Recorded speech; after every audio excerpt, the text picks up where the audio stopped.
एक साधे सब सधे, सब साधे सब जाय, स्वामी सब साधे सब जाय। शुभ मुहूर्त गर्भ धरो, सब जन होत सुखाय, स्वामी सब जन होत सुखाय। गुरुर्ब्रह्मा गुरुर्विष्णु गुरुर्देवो महेश्वरा गुरु साक्षात् ब्रह्म तस्मै श्री गुरुवे नमः। तस्मै श्री गुरुवे नमस्कार साथियों, आपका संगीत ज्योतिष नमः। संस्थान में पुनः बहुत बहुत स्वागत है। आपका आभार है, आपने चैनल को बहुत अच्छे से सराहा है, बहुत प्यार दिया है।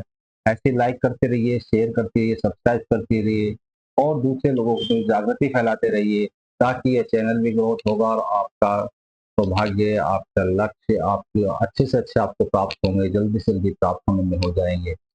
इस चैनल में मुख्य रूप से गर्भ धारण संस्कार के विषय में बताया जाता है कि गर्भ धारण संस्कार से किस तरह से लाभ लिए जा सकते हैं।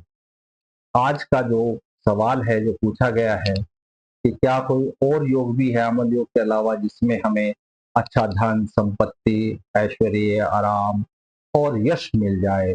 जी हाँ, एक और ऐसा योग है। आज हम उस योग को ले लेते हैं। योग तो बहुत मिलेंगे, पर आज हम एक योग को ले रहे हैं जिसका नाम है नाभि योग। नाभि योग, नाभि योग जो है ये बहुत उत्तम क्वालिटी का योग है, बहुत ही अच्छा योग है। इस योग में पैदा होने वाले जातक बहुत धनाढ्य हो सकते हैं, बहुत यशवान हो सकते हैं, बहुत कीर्तिवान हो सकते हैं। जो ग्रंथ में लिखा गया है उसमें तो ये लिखा गया है कि ये जातक जब 3 साल का ही होता है तो इसके जो कोष है, इसका जो धन संपत्ति है वो 500 निष्क का होता है। 500 निष्क, एक निष्क में 72 तोले सोना होता है और 500 से गुना कर लिया जाए और फिर उसको आज की कीमत में देखी जाए तो बहुत धनवान होता है, बहुत यशस्वीवान होता है। पर यहाँ कहने का अर्थ ये है कि वो अपने जीवन में बहुत धन, संपत्ति, यश, कीर्ति प्राप्त करेगा। यही इसमें कहने का है। अब हम ये योग बनता कैसे है और इसका फलीभूत कैसे होगा, उसके विषय में आपसे बात करेंगे।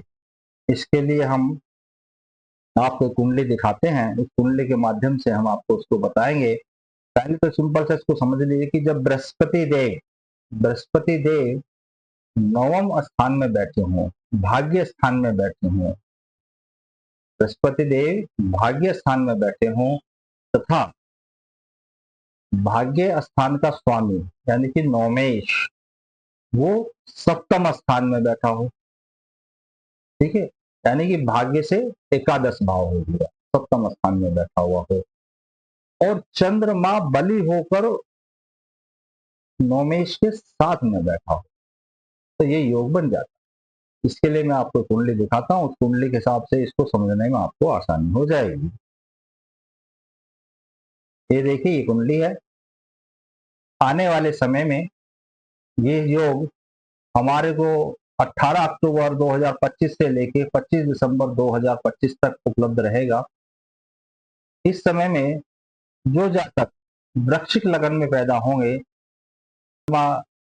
इसके बाद जो बृहस्पति देव है वो वक्री हो जाएंगे। वक्री होके वो पुनः दिसंबर के महीने में अपना मिथुन राशि में चले जाएंगे और जो मिथुन राशि है उसमें ये योग बहुत कम मात्रा में बन पाता है। मिथुन, सिंह और कन्या राशि में इस योग के बनने की जो क्वांटिटी है वो बहुत ही नगण्य है, क्योंकि इसमें एक शर्त लगी हुई है कि हमारा चंद्रमा बलि होना चाहिए।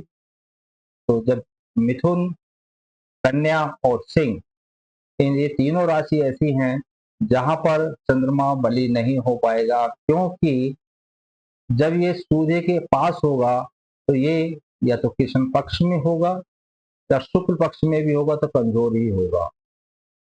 तो ये ऐसी स्थिति है चंद्रमा की जहां पे चंद्रमा बलि नहीं होता, क्योंकि बुध जो है हमेशा सूर्य के पास ही रहता है।